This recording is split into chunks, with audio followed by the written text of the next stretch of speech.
Hello and good morning everyone. I welcome you all at Reverse News Analysis. Today is 5th October 2023 and we are going to discuss important news and articles from The Hindu newspaper. So let's see what important news we got today to discuss. But before starting the video, for PDF join Telegram channel at Reverse News Analysis. Link आपको description box में provided है. Make sure video को last तक देखें so that सारी important news आपकी यहाँ पर कवर हो. तो चलिए स्टार्ट करते हैं और देखते हैं आज हमें क्या क्या डिस्कस करना है. Now first article 7 dead as glacier lake burst in Sikkim. Sikkim में यहाँ पर क्या हुआ, आपका जो लेक होता है वो ब्रस्ट हुआ है. अब तक हमने क्लाउड ब्रस्ट की बात सुनी थी कि जो आपके क्लाउड्स होते हैं वो ब्रस्ट होते हैं, फट जाते हैं. उससे क्या होता है, बहुत ही ज्यादा बारिश होती है. अब हम यहाँ पर किसके बारे में बात कर रहे हैं, ग्लेशियर लेक. सबसे पहले तो आपको ये पता होना चाहिए what is glacier lake. Glacier lake की बात करते हैं. फॉर एग्जाम्पल ये एक पर्टिकुलर कोई एरिया है, यहाँ पर ये लेक है, लेकिन आपके जो ग्लेशियर्स हैं वो मेल्ट होकर कहाँ जा रहे हैं, इनका जो ग्लेशियर्स का वाटर है मेल्ट होकर इस लेक में आपका इकट्ठा हो रहा है. अभी धीरे धीरे इसका जो एम्बिट है वो एक्सपैंड होने लगा. ये जो ग्लेशियर है आपका वो लेक का जो रीजन है वो एक्सपैंड होने लगा. तो ये आपका आ जाता है, इसको हम कहते हैं ग्लेशियर लेक. मतलब ग्लेशियर के पानी से बनने वाला जो लेक होता है उसे हम ग्लेशियर लेक कहते हैं. अब यहाँ पे ग्लेशियर लेक क्या हुआ, ब्रस्ट हुआ है. सो यहाँ पर हम देखेंगे 22 army personnels missing south Lhonak lake. इस लेक का नाम क्या था आपको याद रखना है, Lhonak lake. Suddenly overflowed into the Teesta river. अभी जो लेक है ये एक्सपैंड होता गया. इसका जो पानी था ये सडनली क्या हो गया, ओवरफ्लो हो गया. ओवरफ्लो होकर ये कहाँ जाता है, आपका तीस्ता रिवर में जाता है, जिसके कारण आपका क्या होता है, फ्लैश फ्लड होता है. तीस्ता रिवर में गया मतलब एकदम से सडनली बहुत ज्यादा पानी आ जाएगा, तो उससे क्या क्रिएट होता है, आपका फ्लैश फ्लड क्रिएट होता है. और इस फ्लैश फ्लड ने क्या किया, जो आपका चुंगतांग डैम था, चुंगतांग डैम, इसको पूरी तरीके से डिस्ट्रॉय कर दिया. अब इस डैम की बात करते हैं. ये बहुत ही बड़ा डैम था और ये मेनली किसके लिए, यहाँ पर स्टेट का लार्जेस्ट डैम था. ये सिक्किम का लार्जेस्ट डैम था जो कि हम इलेक्ट्रिसिटी के प्रोडक्शन के लिए यहाँ पर इसको बनाया गया था. अब इलेक्ट्रिसिटी के प्रोडक्शन के लिए बनाया गया तो इसमें कुछ ना कुछ तो वाटर हो गई, तभी इलेक्ट्रिसिटी का प्रोडक्शन होगा. तो इसमें क्या हुआ, ये जो फ्लैश फ्लड है वो किससे कंबाइन हो गया, ये डैम के वाटर से यहाँ पर कंबाइन हो गया और हमें पूरा यहाँ पर रैपिड डिजास्टर देखने को मिलता है. सो आप यहाँ पर देखेंगे, आप ये पिक्चर देख सकते हैं कि यहाँ पे कितना ज्यादा पूरा आउटब्रस्ट होता है. पहले ये जो डैम था, ये डैम इस तरीके का हमारा दिखता था. यहाँ से क्या होता है, फॉर एग्जांपल ये इस तरीके से आपको समझिए, ये हमारा ग्लेशियर लेक है, ये लेक है. यहाँ से फ्लैश फ्लड हुआ, फिर धीरे धीरे आगे बढ़ा और आगे साइड यहाँ पर क्या था, हमारा डैम था. और इस डैम से ये कंबाइन हो गया. कंबाइन होने की वजह से यहाँ पर हमें ये पूरा डिजास्टर देखने को मिलता है. अब यहाँ पर इसरो के द्वारा क्या हुई है, सैटेलाइट्स इमेज आपकी जारी की गई है. अब उसमें ये बताया जा रहा है कि इस लेक में इसका जो मेन रीजन है, ऐसा हुआ क्यों, मतलब कि लेक में कुछ ना कुछ डिस्टरबेंस हुआ होगा. तो ऐसा कहा जा रहा है कि अभी कुछ दिनों पहले ही हमने सुना था कि नेपाल में यहाँ पर क्या हो रहा है, अर्थक्वेक आ रहा. तो उसके कारण थोड़ा सा इम्पैक्ट, इसका जो इम्पैक्ट है, जो यहाँ पर कई रीजन में हमें ये अर्थक्वेक यहाँ पर देखने को मिल रहा है और एवांचर्स एक्सट्रीमली हैवी रेन्स यहाँ पर देखने को जो मिल रही हैं, ये सारे रीजन्स एक साथ यहाँ पर कंबाइन हो गए और उन्होंने क्या किया, ये जो ग्लेशियर लेक था उसको यहाँ पर ट्रिगर किया. वो ट्रिगर हुआ, वो यहाँ पे ब्रस्ट हुआ. ब्रस्ट होकर इसके कारण आपका क्या होता है, फ्लैश फ्लड आता है. और फ्लैश फ्लड के कारण यहाँ पर इस रीजन में क्या होता है, ये जो डैम था इससे कंबाइन होता है और ये सारा हमें डिजास्टर देखने को मिलता है. Okay, so a devastating glacier lake burst trigger flash flood in north Sikkim's Mangan district in October 4, 2023. The burst also led to breach of Sikkim's Chongtang Dam, Teesta 3 HEP, the biggest hydropower project in the state. तो ये आपका state का biggest hydro power project था, इसके साथ ही combine हुआ और ये पूरी चीज यहाँ पर आपको देखने को मिलती है. ओके, सो आई होप आपको यहाँ पे क्लियर होगा. नेक्स्ट हम मूव करते हैं. नेक्स्ट आर्टिकल है हमारा LPG subsidy for Ujjwala beneficiaries raise to 300. अब नेक्स्ट आर्टिकल है trio wins chemistry Nobel for quantum dots. अब देखिए, इस आर्टिकल को डिस्कस करने से पहले हम डिस्कस करेंगे हमारे क्वेश्चंस, उसके बाद हम इस आर्टिकल को डिस्कस करेंगे. इससे पहले हमने, तब तक आप लोग कमेंट सेक्शन में कमेंट करके बताएंगे, हमने यहाँ पर कल फिजिक्स के बारे में डिस्कस किया था, फिजिक्स नोबेल प्राइज. किन 3 लोगों को यहाँ पर फिजिक्स नोबेल प्राइज मिला है, आप लोग कमेंट सेक्शन में कमेंट करेंगे. एंड हमने बात भी की थी किसके बारे में, medical Nobel prize. Medical Nobel prize, यहाँ पर 2 लोगों को मेडिकल नोबेल प्राइज मिला है और फिजिक्स में यहाँ पर 3 लोगों को कल नोबेल प्राइज मिला था। ओके, तो आप इन 5 लोगों के नाम, ये जो 5 लोग हैं मेडिकल नोबेल प्राइज जिसको मिला है और फिजिक्स नोबेल प्राइज, इन 5 पर्संस के नाम आप लोग कमेंट सेक्शन में कमेंट करके बताएंगे। उसके बाद हम डिस्कस करेंगे यहाँ पे केमिस्ट्री नोबेल प्राइज की। इन्होंने क्या किया है, क्वांटम डॉट्स, इसमें क्या किया है, क्वांटम डॉट्स में इन्होंने वर्क किया जिसके कारण इन्हें नोबेल प्राइज मिला है। अब what is this quantum dot, इसके बारे में हम डिस्कस करेंगे, बट बिफोर दैट हम डिस्कस करते हैं हमारा क्वेश्चन। तो फर्स्ट क्वेश्चन क्या है हमारा, क्वेश्चन देखते हैं, विच among the following events happened earliest. अब आपके पास यहाँ पे 4 इवेंट्स दिए गए हैं, कौन कौन से, स्वामी दयानंद एस्टैब्लिश्ड आर्य समाज, स्वामी दयानंद जी ने क्या किया है, आर्य समाज को स्टैब्लिश किया है। सेकंड है दीन बंधु मित्रा रोड नील दर्पण, दीन बंधु मित्रा ने क्या लिखा है, नील दर्पण को यहाँ पर लिखा। बंकिम चंद्र चट्टोपाध्याय रोड आनंद मठ, बंकिम चंद्र चट्टोपाध्याय ने क्या लिखा यहाँ पर, आनंद मठ को यहाँ पर लिखा। ठीक है। Satyendra Tagore become the first Indian to succeed in the Indian civil service examination. यहाँ पर हम किसकी बात कर रहे हैं, सत्येंद्र टैगोर की। उन्होंने, ये पहले इंडियन थे जिन्होंने इंडियन सिविल सर्विस एग्जाम को क्या किया था, क्लियर किया था। इन चारों इवेंट्स में से कौन सा इवेंट आपका सबसे पहले हुआ है, ये हमें बताना है इस क्वेश्चन में। सो क्वेश्चन का आंसर आप लोग कमेंट सेक्शन में कमेंट करके बताएंगे। ओके, सो सभी लोगों को यहाँ पर इस क्वेश्चन का आंसर करना है। नाउ नेक्स्ट मूव करते हैं, नेक्स्ट क्वेश्चन है the preamble to the constitution of India. हम किसकी बात कर रहे हैं यहाँ पर, प्रीएम्बल की बात कर रहे हैं। So a part of the constitution but has a no legal effect. ये कहा जा रहा है कि ये प्रीएम्बल हमारे कॉन्स्टिट्यूशन का पार्ट है बट इसका कोई भी लीगल इफेक्ट नहीं है। तो क्या ये स्टेटमेंट आपकी करेक्ट होगी या इनकरेक्ट, आपको बताना है। Second statement saying not a part of a constitution and has no legal effect either. इसमें ये कह रहे हैं ना तो प्रीएम्बल हमारे कॉन्स्टिट्यूशन का पार्ट है, ना ही इसका कोई लीगल इफेक्ट है। Last third one is part of the constitution and has the same legal effect as any other part. इसमें ये कहा जा रहा है कि ये क्या है, हमारे कॉन्स्टिट्यूशन का पार्ट है और इसका लीगल इफेक्ट भी है जैसे कि अदर पार्ट्स का होता है। लास्ट वन है हमारा a part of the constitution but has no legal effect independently of other parts. तो आप लोगों को इन दोनों ये जो आपके 2 ऑप्शन है, लास्ट 2 ऑप्शंस, इसको ध्यान से पढ़ना होगा। इसमें कहा जा रहा है, दोनों में ये कहा कि दोनों क्या है, प्रीएम्बल हमारे कॉन्स्टिट्यूशन का पार्ट है, लेकिन इसमें ये कहा जा रहा है कि नो लीगल इफेक्ट इंडिपेंडेंटली, इसका कोई भी लीगल इफेक्ट नहीं है इंडिपेंडेंटली ऑफ अदर पार्ट। जैसे कि अदर पार्ट्स का लीगल इफेक्ट होता है, फॉर एग्जाम्पल हमारे जो फंडामेंटल राइट्स है उनका आपका लीगल इफेक्ट होता है, हर एक चीज होती है। आप डायरेक्टली यहाँ पर अगर उसका कुछ भी आपके फंडामेंटल राइट्स का वॉल्यूशन होता है, so you can directly approach to supreme court and high court. तो ये क्वेश्चन किया जा रहा है कि ये कहा है कि कॉन्स्टिट्यूशन का पार्ट है प्रीएम्बल, बट जैसे कि अन पार्ट्स का यहाँ पर लीगली इसको इफेक्ट किया जाता है, लेकिन कॉन्स्टिट्यूशन आपका लीगली यहाँ पर इफेक्ट नहीं डालता है, प्रीएम्बल। ओके, तो इसमें से राइट ऑप्शन क्या होगा, कमेंट सेक्शन में आप लोगों को कमेंट करके इस क्वेश्चन का यहाँ पर आंसर बताना है।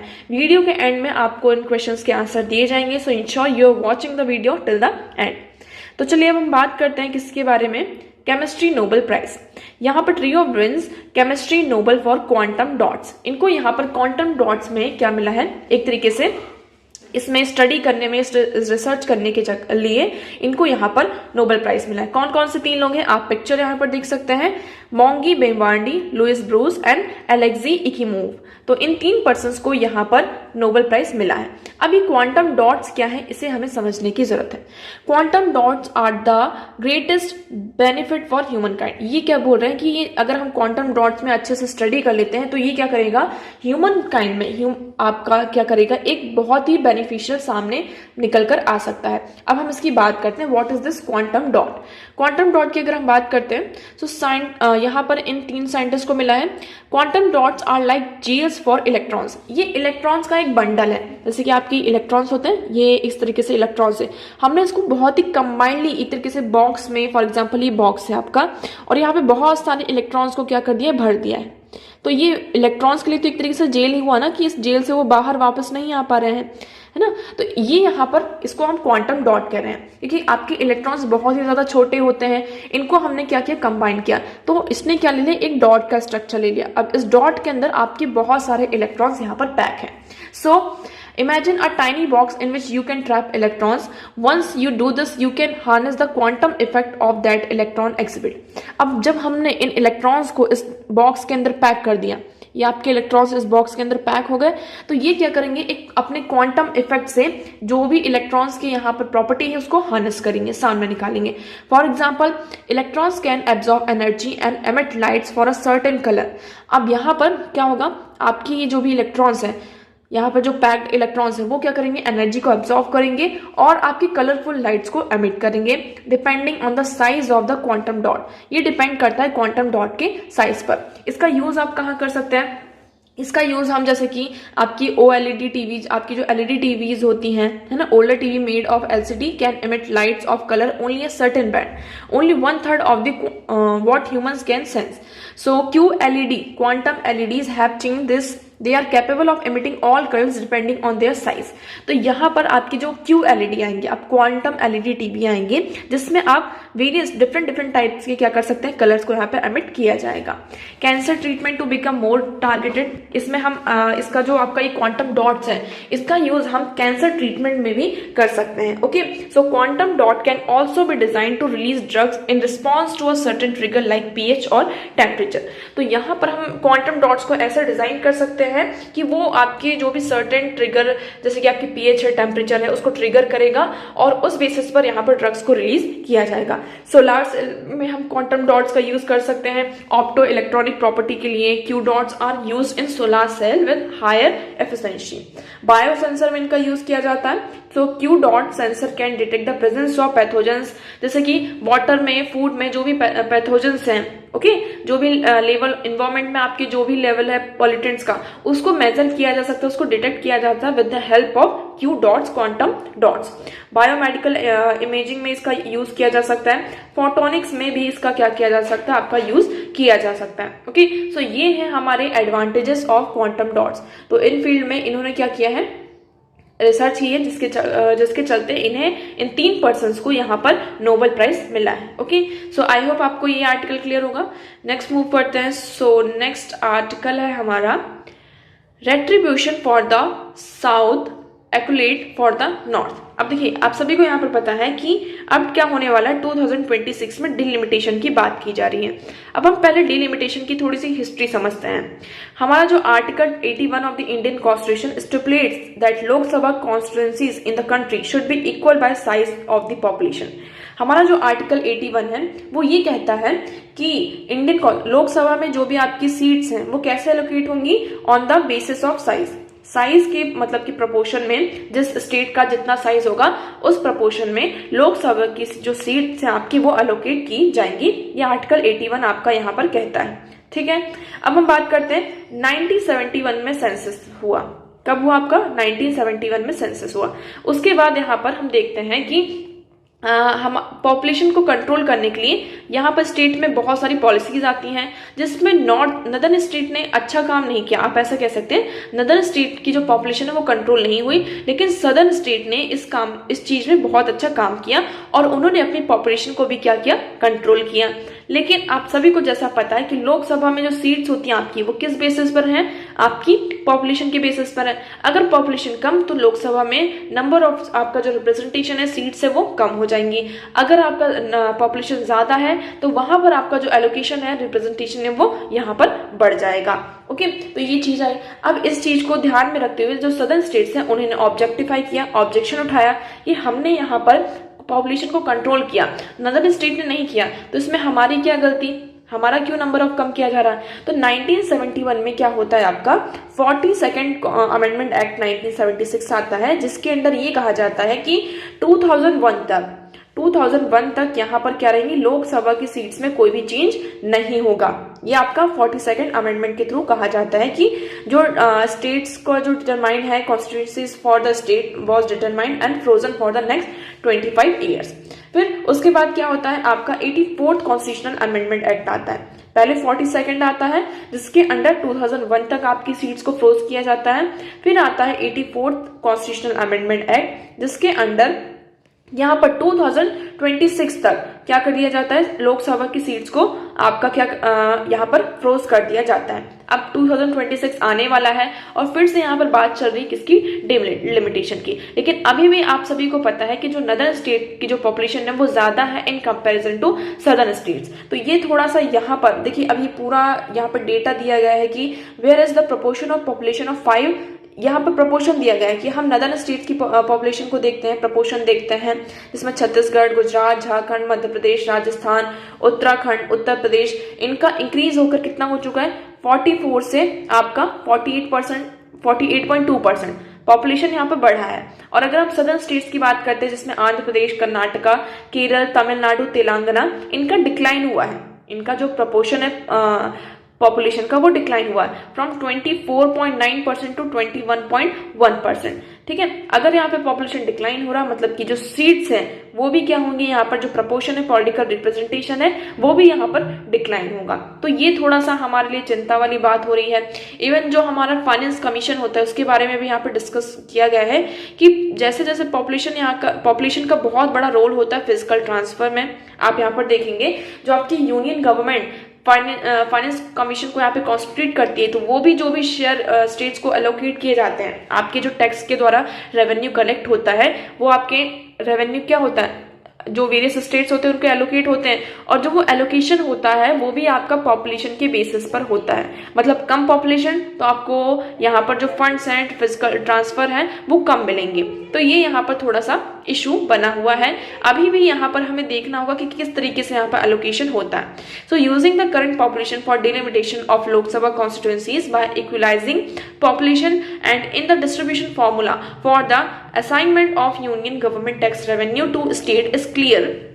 Retribution for the population control effort of the southern state and are transparent accurate for the higher growth rate population in the northern state. तो इसमें अब थोड़ा सा यही कंसर्न हमारा बना हुआ है कि क्या है, रीडिस्ट्रीब्यूशन जो आपका होने वाला है, retribution for the south and allocate for the north. Okay, so I hope this article is clear. Next move करते हैं। सो नेक्स्ट आर्टिकल है keeping tabs on carbon with and accounting system. देखिए, climate change हो रहा है और climate change का impact हमारे ऊपर, हमारी सोसाइटी में, हमारे एजुकेशन में, हमारे हेल्थ सिस्टम में, इसका हर तरह से पड़ रहा है। अब हमें क्या करना होगा, जो आपका ये कार्बन है उसको अकाउंट करना होगा फ्रॉम इंडिविजुअल से लेकर हाई लेवल तक। मतलब कि एक इंडिविजुअल यहाँ पर कितना कार्बन का एमिशन कर रहा है, और कोई एक बिजनेसमैन है, कोई ऑर्गेनाइजेशन है, इंस्टीट्यूट है, वो यहाँ पर कोई इंडस्ट्री है आपकी, वो कितना यहाँ पर कार्बन का एमिशन कर रही है, इन सबको अब हमें अकाउंट करना होगा। तो हम क्या कर रहे हैं, यहाँ पर एक पॉली क्राइसिस है, क्लाइमेट को यहाँ पे पॉली क्राइसिस कहा गया है। ये जो आपका पॉली क्राइसिस वर्ड है ये पॉपुलराइज किया गया है एडम टूजे के द्वारा, जिसमें इन्होंने refer to a interconnected and computerized crisis related to climate change that affect the planet not just in a few sector but across several sector and domains। तो पॉली क्राइसिस का मतलब होता है कि क्लाइमेट चेंज के कारण, climate change आपका कुछ सेक्टर्स में अफेक्ट नहीं कर रहा है, ये आपका हर एक सेक्टर, हर एक डोमेन में इसका आपको इम्पैक्ट देखने को मिल रहा है। चाहे हेल्थ सिस्टम की बात कर लें या आप एजुकेशन सिस्टम की बात कर लें, हर एक सेक्टर में इसका इम्पैक्ट देखने को हमें मिल रहा है। ठीक है, it encompasses the physical impact of climate change, rising temperature, sea level rise, extreme weather events हमें देखने को मिल रहे हैं। आपका सोशल, इकोनॉमिक और पॉलिटिकल चैलेंजेस भी हमें देखने को मिल रहे हैं। इसलिए कहा जा रहा है जो ये पॉली क्राइसिस है, इसके लिए हमें एक पॉली सॉल्यूशन की जरूरत है। और वो पॉली सॉल्यूशन हमारा क्या है, हम यहाँ पर बात कर रहे हैं एनसीए की, कि हम क्या करेंगे, जो नेशनल कार्बन अकाउंटिंग की जाएगी कि कौन मतलब ये एक तरीके से क्या होगा, आपके जितने भी स्टेक होल्डर्स हैं, हाउस होल्ड्स हैं, इंडिविजुअल्स है, स्टार्ट होगा मेनली ये आप देखेंगे। So national carbon accounting system is a both an evolutionary and revolutionary generalization of this idea. It will bring the entire nation starting from individuals and household under one carbon accounting framework। तो यहाँ पे एक तरीके से ये देखा जाएगा कि किस एक्टिविटी से कितना एमिशन हो रहा है, कौन पर्सन यहाँ पे कितना एमिशन कर रहा है। तो इससे क्या होगा, हमारे पास अकाउंटिंग रहेगी। अकाउंटिंग रहेगी तो हम क्या कर पाएंगे, जब आपके पास किसी चीज की अकाउंटिंग होगी, अकाउंट होगा, आपको पता होगा कि ये चीज इतनी है, तभी तो आप उसके लिए मेजरमेंट ले पाएंगे ना, उसके लिए यहाँ पे चेंज कर पाएंगे। सो मेजरमेंट क्या है, हमारा फर्स्ट स्टेप है। लेकिन मेजरमेंट हम कब ले पाएंगे, किसी चीज का सॉल्यूशन हमारे पास कब होगा, जब हमें पता होगा कि प्रॉब्लम, एक्यूरेट प्रॉब्लम क्या है है ना। मतलब जब हमें पता होगा कि एक्यूरेट प्रॉब्लम हमारी ये है, तो इस बेसिस पर हम क्या लेंगे, ये पर्टिकुलर हमारा सॉल्यूशन है। तो इस आर्टिकल में यही कहा गया, so the first step is measurement for what ever can not be measured can not be accounted for. तो अगर फर्स्ट स्टेप क्या है, मेजरमेंट है, लेकिन उससे पहले हमें उसे मेजर करना होगा, तभी हम क्या कर पाएंगे, उसका मतलब कि उसे अकाउंट करना होगा, तभी हम उसमें कुछ मेजरमेंट ले पाएंगे। ओके, सो लास्ट में ये कि NCA will not only help India meets its commitment to becoming a net zero emission by 2070 but also help it and other countries if adopted globally. अगर इसको ग्लोबली अडॉप्ट किया गया है ना, तो इससे क्या होगा, ये क्या करेगा, एक न्यू लाइवलीहुड को क्रिएट करेगा, new form of organizing its economy and society. Everyone, सभी को यहाँ पे समझने की जरूरत है कि जो जीडीपी ग्रोथ है हमारे लिए यहाँ पे बहुत मतलब कि एसेंशियल है, बट इससे पहले हमारा जो क्लाइमेट है, हम खुश कैसे रह रहे हैं, इसमें हमें ध्यान रखना होगा। सो इसमें मेनली जैसे कि इसमें ट्रिगर किया जाएगा पब्लिक फाइनेंस, जैसे कि हम ट्रिगर करते हैं, तो कार्बन को यहाँ पे रिकॉग्नाइज किया जाएगा, कैप्चर्ड किया जाएगा, वैल्यू किया जाएगा और अकाउंट किया जाएगा, और मे भी इसके ऊपर टैक्स भी लगाया जा सकता है। तो देखिए, जब टैक्स लगना स्टार्ट होगा तो क्या होगा कि हम आपके हाथ से जब पैसे जाएंगे तो उसका एमिशन भी धीरे धीरे क्या होने लगेगा, कम होने लगेगा। नेक्स्ट है लेट देयर बी लाइट। हमने कल भी इस आर्टिकल को डिस्कस किया था फिजिक्स नोबेल प्राइज की। तो इसमें 3 पर्सन को क्या हुआ, आपको फिजिक्स में नोबेल प्राइज दिया गया। कौन कौन से, N L. Huillier, Pierre Agostini and Francis Krausz को यहाँ पर दिया गया है। अब किस लिए दिया गया है, हमने पढ़ा था एट्रोसेकेंड के बारे में। व्हाट इज दिस एट्रोसेकेंड, तो आप पहले यहाँ पर पिक्चर देख सकते हैं। 3 पर्सन को आपके पायर एग्नोस्टिनी, फ्रेंच क्रूजो एंड एन.एल. हुलियर को यहाँ पर फिजिक्स नोबेल प्राइज मिला है। इन्होंने एक डिवाइस बनाया है। डिवाइस क्या बनाया कि एट्रोसेकेंड को कैसे हम यहाँ पर मतलब कि मेजर कर सकते हैं। So an attosecond is an astonishing short unit of time. Attosecond क्या है, जैसे कि आपका सेकंड होता है, आप देखेंगे सेकंड यहाँ पर 10 की पावर 0 होती है, एट्रोसेकेंड क्या आपका 10 की पावर -18 होती है। मतलब कि एक सेकंड में जितना मैं यहाँ पर बोल भी नहीं पा रही होंगी, मैंने एक वर्ड नहीं निकाला हुआ, उतने सेकंड में यहाँ पर बहुत सारी चीजें हो गई हूँ। तो उसको यहाँ पर मतलब कि डेवलप किया गया है, एक डिवाइस डेवलप किया है जिससे कि हम एट्रोसेकेंड को क्या कर सके, मेजर कर सके। So equivalent to 1 equivalent of second और 10 टू दी पावर -18 आपका यहाँ पे। To put this into perspective, if a second was stretched to cover the entire age of the universe, which approximately 30.8 billion year, an attosecond would be just a fraction of a second। तो attosecond क्या आपका second का एक तरीके से fraction है, ठीक है। तो इसमें इन्होंने ये किया है कि इन्होंने एट्रोसेकेंड पल्सेस को जनरेट किया है of the light that can be used to measure the rapid process in which electrons move और चेंज एनर्जी। तो इन्होंने एट्रोसेकेंड पल्सेस को यहाँ पर जनरेट किया है, जिसके थ्रू यहाँ पर एट्रोसेकेंड में जो भी आपके इलेक्ट्रॉन्स होते हैं वो मूव करते हैं और अपनी एनर्जी को चेंज करते हैं। इलेक्ट्रॉन्स में जो ये रैपिड प्रोसेस होती है उसको मेजर किया जा सकता है with the help of this attosecond pulses. ये वर्क हमारे लिए इंपॉर्टेंट कैसे हो जाता है, इसकी इंपॉर्टेंस क्या है, तो ये हमें एक फिजिक्स में अपॉर्चुनिटी प्रोवाइड करता है to understand the mechanism that are governed by electrons. Electrons के द्वारा यहाँ पर जो मैकेनिज्म गवर्न होते हैं उसको समझने में ये हमारी हेल्प कर सकता है। ओके, ये क्या करेगा, आपका जो मॉलिक्यूलर लेवल चेंज होता है ब्लड में उसको हम क्या कर सकते हैं, उसकी स्टडी कर सकते हैं और वेरियस जो डिसीजेस हैं उसको हम आइडेंटिफाई कर सकते हैं। A better understanding of how electron move and transmit energy can also help in creating more efficient electronic gadgets. अगर हम इलेक्ट्रॉन्स को यहाँ पर अच्छे से समझ लेते हैं, ठीक है, कि वो किस तरीके से मूव करते हैं, वो किस तरीके से यहाँ पे एनर्जी को ट्रांसफर कर सकते हैं, अगर हमने ये सारी चीजों को समझ लिया है तो इससे क्या हो सकता है कि आपकी जो इफेक्टिव इफिशिएंट इलेक्ट्रॉनिक गैजेट्स है उसको हम यहाँ पे नए नए गैजेट्स को क्या कर सकते हैं, हम क्रिएट कर सकते हैं। So that is attosecond. I hope this article is clear to you. Now move करते हैं next one. So next article, फिर से यहाँ पर हम किसकी बात कर रहे हैं, women's quota panchayat to parliament. देखिए, विमेंस कोटा पहले यहाँ पर किसको था, किसको मिला था, पंचायत सिस्टम में आपका था। अब ये पंचायत से कहाँ मूव हो रहा है, हमारा पार्लियामेंट की तरफ मिल रहा है। अब ये इंप्लीमेंट कब होगा हमारा, पहले तो 2026 में डिलिमिटेशन होगा, उसके बाद 2029 में जो हमारे नेक्स्ट इलेक्शन होंगे तो आपका ये इंप्लीमेंट होगा।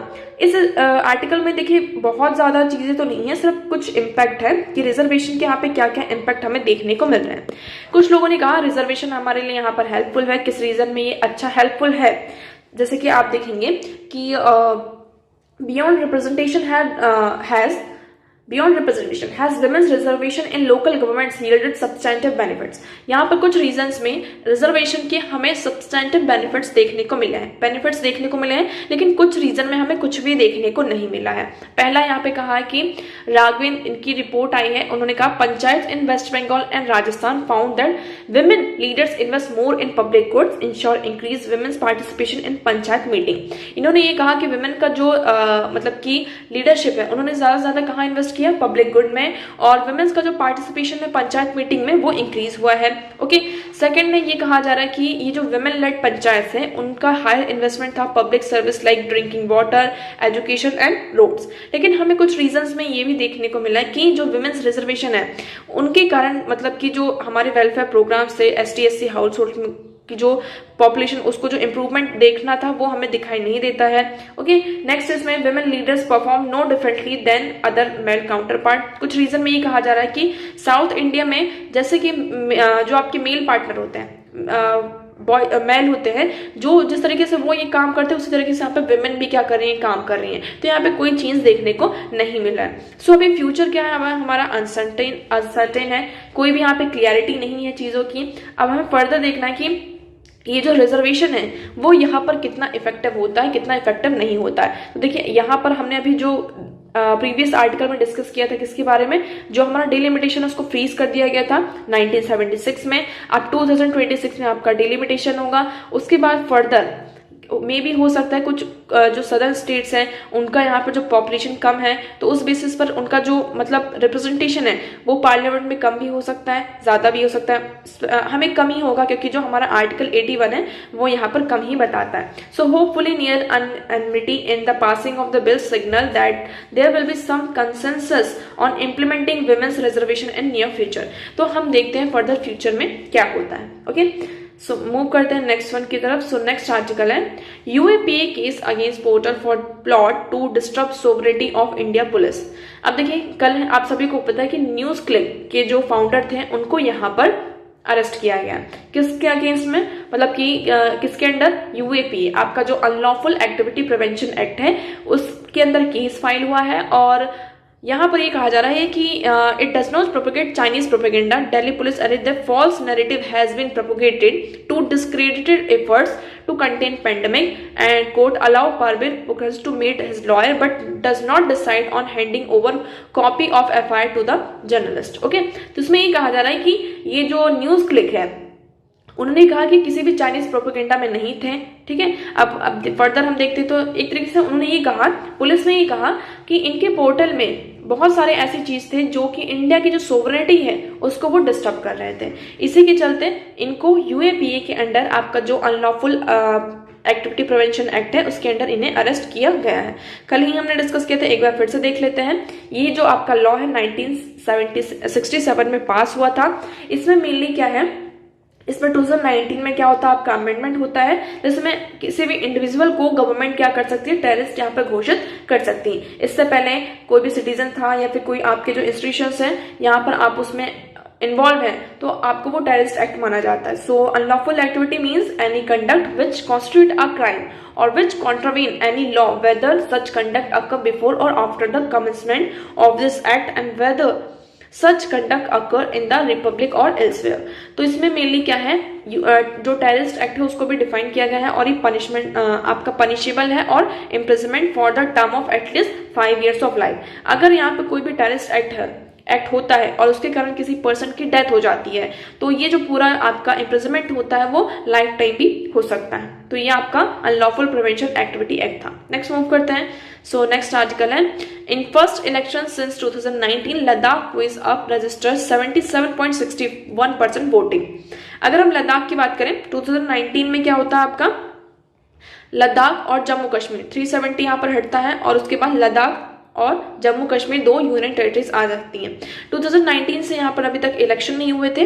2019 के बाद अभी फर्स्ट एवर इलेक्शन हुआ है लद्दाख में, जिसके कारण जहां पर हमें ये पता चला कि 77.60% जो वोटिंग यहाँ पर टोटल रजिस्टर की गई है। इससे पहले 2018 में रजिस्टर मतलब कि इलेक्शन हुआ था, काउंसिल इलेक्शन हुआ था, जिसमें सब वोटिंग कितनी थी, 70% थी और ये 70% से जंप होकर कितनी हो चुकी है, 77.61% हो चुकी है। तो ये एक तरीके से अच्छा हमारे लिए क्या हो सकता है कि लोग यहाँ पर ज़्यादा से ज़्यादा क्या कर रहे हैं, पार्टिसिपेट कर रहे हैं। ओके, नेक्स्ट मूव करते हैं। नेक्स्ट आर्टिकल है हमारा, new defence indigenisation list has futuristic weapons system. अब यहाँ पर जो हमारे इंडिजनाइजेशन आपके जितने भी वेपन्स हैं उसकी यहाँ पर लिस्ट यहाँ पर रिलीज की गई। So state of the art infantry combat vehicle और terrain vehicle, UAVs, medium range precise skill system for artillery, test equipment for guided weapon system for tanks, arm places for Mi-17 chopper, cabin nose to be sourced domestically। तो ये सारे जितने भी आपके weapons हैं ये indigenously इनको क्या किया जाएगा, आपका प्रोड्यूस किया जाएगा। और ये पूरे जितने भी वेपन्स है वो कैसे हैं, फ्यूचरिस्टिक वेपन्स हैं। तो मतलब हम देख रहे हैं कि हमारा जो डिफेंस सिस्टम है, ओके, इसमें यहाँ पर जो भी पूरी ये लिस्ट रिलीज हुई है इसमें टोटल 98 आइटम्स हैं जिनको हमारी तीनों सर्विस, जो भी आपकी तीनों सर्विस है, आर्मी नेवी, हम जिसमें बात करते हैं आर्मी नेवी आपकी एयरफोर्स, तो इन तीनों सर्विसेज के लिए 98 टोटल आइटम्स यहाँ पे प्रोक्यूर किए गए हैं। ओके, जो कि इनको क्या करेगा, सोर्स करेगा। और ये आपके डोमेस्टिकली सोर्सेस है, इंडिजिनाइज वेपन है, मतलब कि हमारे ही लैंड में बनाए गए वेपन्स हैं। तो एक तरीके से हमारा क्या है, जो डिफेंस सिस्टम में हम क्या कर रहे हैं यहाँ पर और ज्यादा इन्वेस्ट कर रहे हैं ताकि हमारा जो डिफेंस सिस्टम है वो स्ट्रांग हो सके।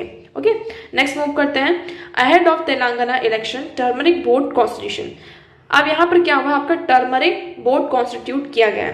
टर्मरिक बोर्ड की बात करें तो आपका तेलंगाना में क्या हो रहा है, इलेक्शन हो रहा है। तो centre on Wednesday notified the constitution of the national turmeric board. यहाँ पर सेंटर ने क्या नोटिफिकेशन दिया है कि हम क्या करेंगे, नेशनल टर्मरिक बोर्ड को कॉन्स्टिट्यूट करेंगे, जिसमें कि आपके फार्मर्स थे, बहुत दिनों से डिमांड कर रहे थे कि हमें क्या चाहिए, एक टर्मरिक बोर्ड यहाँ पे कॉन्स्टिट्यूट किया जाए। तो अभी यहाँ पे जो यूनियन मिनिस्ट्री, कॉमर्स मिनिस्ट्री है, इन्होंने यहाँ पे डेवलप जो टर्मरिक की ग्रोथ है, उसका जो प्रोडक्ट है कंट्री में, उसको फोकस करने के लिए यहाँ पर इस बोर्ड को आपका क्रिएट किया है। तो ये आपकी लॉन्ग पेंडिंग डिमांड थी। ये डिमांड आज से नहीं आ रही, बहुत 15 सालों से ये डिमांड चलती आ रही है कि यहाँ पर क्या करना चाहिए, आपका टर्मरिक बोर्ड को कॉन्स्टिट्यूट करना चाहिए। तो अब यहाँ पर सेंटर ने क्या कर दिया है, अनाउंस कर दिया है, नोटिफाई कर दिया है कि हम क्या करेंगे, टर्मरिक बोर्ड को यहाँ पे कॉन्स्टिट्यूट मतलब कि बनाएंगे। सो ये कहा जा रहा है कि सेंटर है decided to increase turmeric export to 8400 rupees 2 crore 8400 crore rupees a year by 2030 by existing 1600। तो अभी हम टर्मरिक का जो एक्सपोर्ट है वो कितना होता है, 1600 करोड़ रुपीस का है, उसको बढ़ाकर हमें कितना करना है, 8400 करोड़ रुपीस करना है 2030 तक। ठीक है, तो इस बोर्ड के द्वारा यहाँ पर पूरी सारी चीजें देखी जाएंगी कि किस तरीके से उसका प्रोक्योरमेंट हो रहा है, किस तरीके से ग्रोथ हो रही है। ठीक है, और उसके बाद यहाँ पर इसका क्या होगा, जो एक्सपोर्ट है उसे हमें बढ़ाना है, इसलिए इस टर्मरिक बोर्ड को कॉन्स्टिट्यूट किया गया है। Okay, so I hope this article is clear to you. तो न्यूज और आर्टिकल्स तो हमारे यहीं पर खत्म होते हैं। अब हम डिस्कस करते हैं हमारा क्वेश्चन। तो क्वेश्चन नंबर फर्स्ट क्या है, क्वेश्चन नंबर फर्स्ट की बात करें so which among the following event happened earliest. इसमें से हमें ये बताना है कि कौन सा इवेंट सबसे पहले हुआ है। तो आपका राइट ऑप्शन हो जाता है ऑप्शन बी, दीन बंधु मित्रा रोड नील दर्पण। नील दर्पण जो दीन बंधु मित्रा है उन्होंने सबसे पहले यहाँ पर नील दर्पण लिखा था। इन चारों इवेंट्स में से सबसे पहला जो इवेंट हुआ है ये वाला हुआ है। तो हम एक बार इसका सॉल्यूशन देख लेते हैं, एक्सप्लेनेशन आप देखेंगे। So Nil Darpan is a Bengali playwright written by a दीन बंधु मित्रा in 1858 में दीन बंधु मित्रा ने इस नील दर्पण को, ये एक बंगाली प्ले आपका है जिसको यहाँ पर दीन बंधु मित्रा के द्वारा लिखा गया है। ओके, स्वामी दयानंद ने आर्य समाज की स्थापना कब की थी, 1875 में। तो आप लोग यहाँ पर टाइम पीरियड देख सकते हैं। उसके बाद हम बंकिम चंद्र चट्टोपाध्याय एंड आनंद मठ की बात करें तो उन्होंने आनंद मठ को 1882 में लिखा था। ओके, सत्येंद्र नाथ टैगोर और सिविल सर्विस एग्जामिनेशन की बात करते हैं तो उन्होंने ये एग्जामिनेशन 1863 में पास किया था। तो यहाँ पर हमारा जो सबसे पहला इवेंट हो जाता है वो कौन सा होता है, नील दर्पण। नेक्स्ट क्वेश्चन क्या था हमारा, the preamble to the constitution of India. इसमें हमारा राइट ऑप्शन है ऑप्शन डी। ये क्या है, हमारी कॉन्स्टिट्यूशन का पार्ट है but has no legal effect independently of other parts. But इसका कोई लीगल इफेक्ट नहीं है जैसे हमारे अदर पार्ट्स का होता है। ओके, सो आप इस ऑप्शन को यहाँ पर देखेंगे, the preamble of the constitution of India is an introductory statement that set fourth the objectives and purpose of the constitution. It was adopted by the constituent assembly 26 November 1949 and came into effect on 26 January 1950, the day India became a republic. Okay, तो इसका legal status आप देख सकते हैं कि ये क्या है, प्रीएम्बल है, हमारे कॉन्स्टिट्यूशन का पार्ट है, ठीक है, और it is not enforceable in a court of law. ये आपका कोर्ट ऑफ लॉ में इन्फोर्सिएबल नहीं है। ओके, सो इसमें से हमारा राइट ऑप्शन हो जाता है option D. So that's for all today. I hope आपको सारे क्वेश्चंस यहाँ पर क्लियर होंगे और सारी न्यूज जितने भी थी वो सारी चीजें क्लियर होंगी। अगर आपको कुछ भी डाउट लगता है तो आप कमेंट सेक्शन में कमेंट करके पूछ सकते हैं। वीडियो कैसा लगा एक बार कमेंट सेक्शन में आप कमेंट करके जरूर बताइएगा एंड वीडियो को प्लीज लाइक करना, चैनल को सब्सक्राइब एंड शेयर करना ना भूलें। सो आज के लिए इतना ही। Thank you so much for discussion.